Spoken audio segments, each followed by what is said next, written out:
দেখছেন সকলের জন্য নিউজ, আম জনতার মুক্ত কণ্ঠ।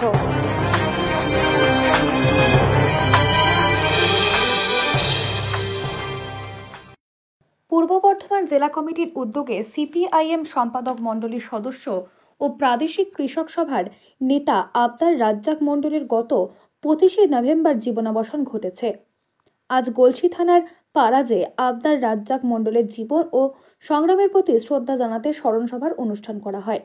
এই সভায় উপস্থিত ছিলেন রাজ্য সম্পাদক সূর্যকান্ত মিশ্র, পার্টির কেন্দ্রীয় কমিটির সদস্য মদন ঘোষ প্রমুখ। গলসির 2টি ব্লকের বহু মানুষ এই স্মরণ সভায় যোগদান করেন। প্রথমে আব্দুর রাজ্জাক মণ্ডলের ছবিতে মাল্যদান করা হয় ও পরে তার জীবনী নিয়ে আলোচনা করেন বিশিষ্ট অতিথিরা। সমগ্র অনুষ্ঠানটি সঞ্চালনা করেন সৈয়দ হোসেন।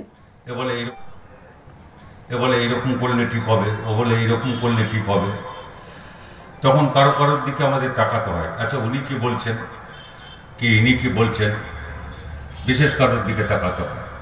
রাজ্জাক সাহেব সেরকম, যার দিকে তাকাতে হতো, তার কথা আছে, আপনি কি ভাবছেন বলুন। যিনি হয়তো আগ বাড়িয়ে কথা বলছেন না, আছেন বসে, কিন্তু কি ভাবছেন তার কাছ থেকে শুনতে হতো শিক্ষা নেওয়ার জন্য। সেই দিক দিয়ে তিনি খালি আমার সহকর্মী ছিলেন, আমাদের সহকর্মী ছিলেন এটা বললে যথেষ্ট হবে।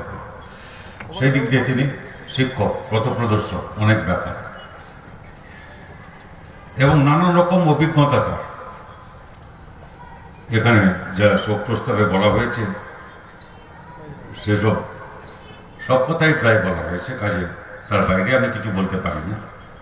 আমাদের নেতৃবৃন্দের মধ্যে যা বলেছেন, মদনবাবু যা বলেছেন, অজন্তবাবু যা বলেছেন, এইসব কথা মানে পরে খুব বেশি কথা কিছু ওর সম্পর্কে আমি বলতে পারি না। আর আপনাদের সামনে তো নাই, আপনারা অনেক কাছ থেকে দেখেছেন। আপনারা যেরকম চিনবেন ওকে, আমি তো তার চেয়ে বেশি চিনতে পারি না। কিন্তু এত রকম কাজ, যে কোনো বিষয়ে অভিজ্ঞতা, লেখাপড়ায় যেরকম তিনি এইখানে স্কুল থেকে, স্থানীয় স্কুল থেকে, তারপরে পুষ্করা থেকে আরম্ভ করে বর্ধমান বিশ্ববিদ্যালয় কি আইন পড়া, কলকাতায় সব কিছু নিয়ে, এবং ছাত্র আন্দোলনের। নিজাম আলমের রিপোর্ট, সকলের জন্য নিউজ।